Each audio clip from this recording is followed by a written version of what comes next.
کہ زینب ایک مرتبہ اپنے شوہر سیدنا عبداللہ ابن جعفر ابن طیار کے ساتھ ملک شام کے سفر پہ نکلی. جب ملک شام کے سفر پہ جناب زینب اپنے شوہر کے ساتھ نکلی ہے تو پھر یہ ہوا کہ دمشق کے قریب آئی, اور جب دمشق کے قریب آئی ہے آپ سیدہ زینب کبریٰ سلام اللہ علیہا, تو آپ کو دمشق کو آنا یاد آتا. سیدہ زینب کو جب قیدی بنا کر دمشق کو لائی گئی تھی تو وہ منظر یاد آ گیا. وہ منظر بڑا عجیب تھا. بس میں اپنی گفتگو ختم کر دیتا ہوں یہ عرض کرنے کے بعد. سیدہ زینب کہ آپ لوگوں کو پھر ہم لوگوں نے دعا بھی کرنی ہے, عشاء کا وقت بھی قریب ہے. سیدہ زینب اپنے شوہر کے ساتھ جب بعد میں کربلا کے واقعے کی بات آئی تو وہ منظر یاد ہے. وہ منظر کیا تھا؟ سیدہ زینب کے ہاتھوں میں ہتھکڑیاں تھیں, پیروں میں بیڑیاں تھیں. یہ حالات تھے. شہداء کے سر نیزے پر تھے, شہداء کے سر نیزے پر تھے. آپ کو پتا ہے سب سے پیچھے, میری بہنیں بھی توجہ, سب سے پیچھے سیدہ سکینہ کی اونٹنی تھی.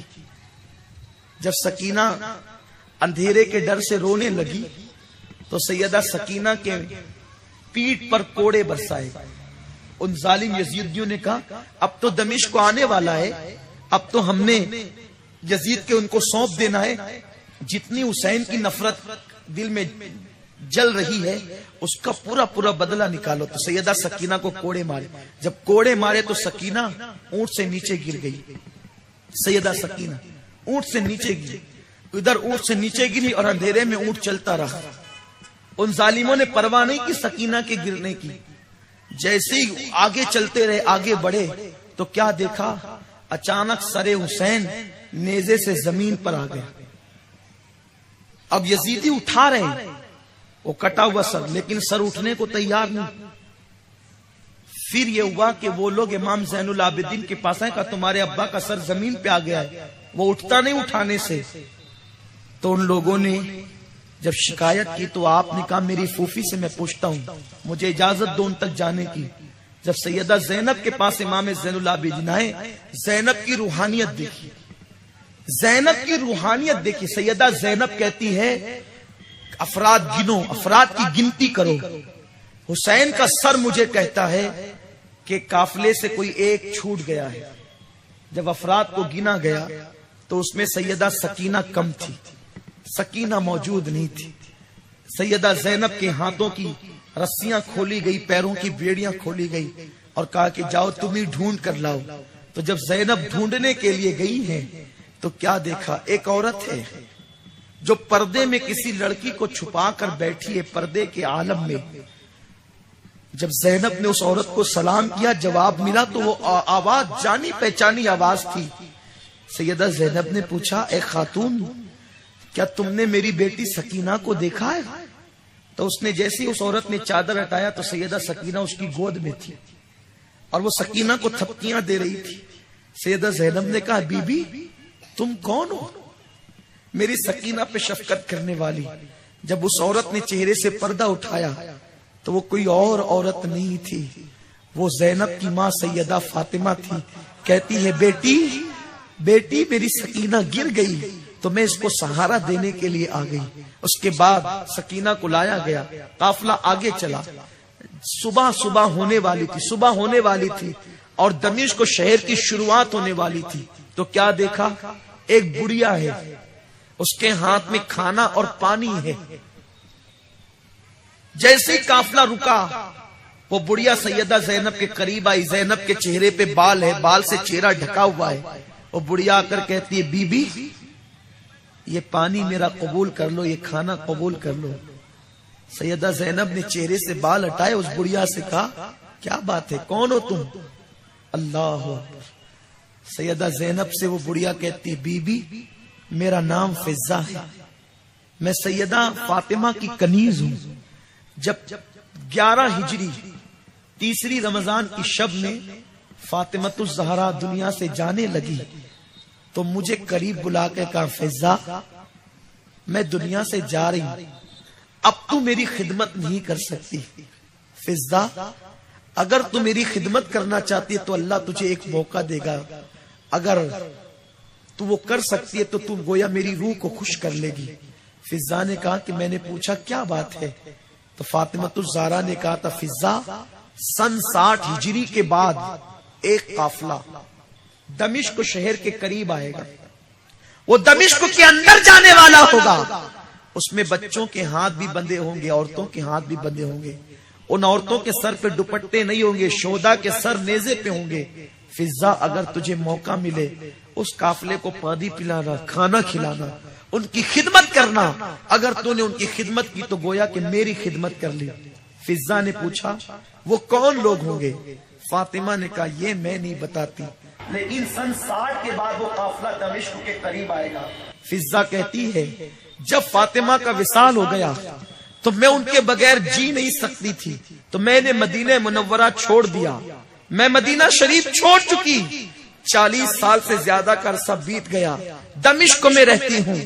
سن 60 کے بعد روزانہ عشاء کی نماز کے بعد گرم گرم کھانا، ٹھنڈا ٹھنڈا پانی قافلے کے لیے لے کر آتی ہوں، رات سے لے کر صبح تک انتظار کرتی ہوں، قافلہ نہیں آتا ہے گھر چلی جاتی ہوں، پھر دوسری رات آتی ہوں، پھر جاتی ہوں، آج اللہ کا شکر ہے قافلہ آ گیا، میں اپنی آقا زادی کی وصیت پر آج عمل کر رہی ہوں۔ جیسے ہی سیدہ زینب نے سنا، فضا کو سینے لگا کے پھوٹ پھوٹ کر رونے لگی، بہت روئی۔ تو فضا نے جب کہا کہ بی بی کھا لو، کون ہو تم لوگ، کھا لو، کوئی جواب نہیں دیا۔ تو پھر فضا نے کہا اے بی بی ایک دعا کر دو، اے بی بی ایک دعا کر دو۔ بات یہ ہے نا کہ جب میں فاطمہ کی خدمت کرتی تھی، آپ مظلوم و مظلوم کی دعا قبول، مسافر مسافر کی دعا قبول، قیدی و قیدی کی دعا قبول، ایک دعا کر دو میرا بیڑا پار ہو جائے گا۔ جب میں فاطمہ کی خدمت کرتی تھی تو فاطمہ کی گود میں ایک چھوٹی سی بچی تھی، اور جس دن فاطمہ کا وصال ہوا اس کے گھر میں ایک 7 سال کی بچی تھی، اس کا نام زینب تھا۔ زینب میری آقا زادی کی بیٹی تھی، 40 سال سے زیادہ کا عرصہ بیت چکا، فاطمہ کا وصال ہوا، میں نے فاطمہ کا چہرہ نہیں دیکھا۔ اب زینب سنا ہے مدینے میں رہتی ہے، میں بوڑھی ہو چکی ہوں، میں مدینہ جا نہیں سکتی، بی بی ایک دعا کر دے، تو مظلوم ہے، تیری دعا ضرور قبول ہوگی کہ میں ایک مرتبہ زینب کو زندگی میں مرنے سے پہلے ضرور دیکھ لوں۔ جب میں زینب کو دیکھ لوں گی تو فاطمہ کو دیکھنے کے لیے میرا دل ٹھنڈا ہو جائے گا، اگر زینب دکھ گئی سمجھ لو میں نے فاطمہ کو دیکھ لیا۔ اے بی بی دعا کر دو کہ میں زینب کی زیارت کر سکوں۔ اور جیسے زینب بڑی چہیتی تھی فاطمہ کی بیٹیوں میں، ویسے بیٹوں میں حسین بڑا چہیتا بیٹا تھا فاطمہ کا۔ سنا ہے حسین موجود ہے، مدینے میں رہتے ہیں، میں حسین کو بھی ایک مرتبہ دیکھ لوں، بی بی تو دعا کر دے۔ سیدہ زینب سینے لگا کر فضا کو رونے لگی۔ جب خوب رو چکی تو کہا فضا جس زینب کو دیکھنے کی تیری تمنا تھی وہ تیری تمنا اللہ نے پوری کر دی۔ یہ دیکھ جو آج تیرے سامنے کھڑی ہے وہ کوئی اور نہیں ہے، وہ زینب ہے۔ زینب یہ سر کٹا ہوا جو آگے ہے یہ حسین کا کٹا ہوا سر ہے۔ فضا کی چیخ نکل گئی، ہاں یہ کیا ہوا؟ فضا زمین پہ گر کے بے ہوش ہو گئی، ہاں یہ کیا ہوا؟ یہی وہ منظر تھا جب اپنے شوہر کے ساتھ زینب آئی ہے ملک شام کسی ضرورت سے، یہی منظر یاد آیا۔ ایک بار میں دمشق کو آئی تھی تو کیسے آئی تھی، اور آج اٹھنی پر بیٹھ کر بڑے احترام سے شوہر کے ساتھ شام آئی، بس یہ منظر یاد آیا۔ اس دکھ کو زینب سنبھال نہ سکی، اسی دکھ میں زمین پر گری اور آپ کا وصال ہو گیا۔ جہاں آپ گری آپ کا وصال ہوا، آپ کے شوہر نے آپ کو وہیں پہ دفن کر دیا۔ دمشق کے مضافات میں ایک بستی ہے جس کو زینبیہ کہتے ہیں، وہاں آپ کا مزار ہے۔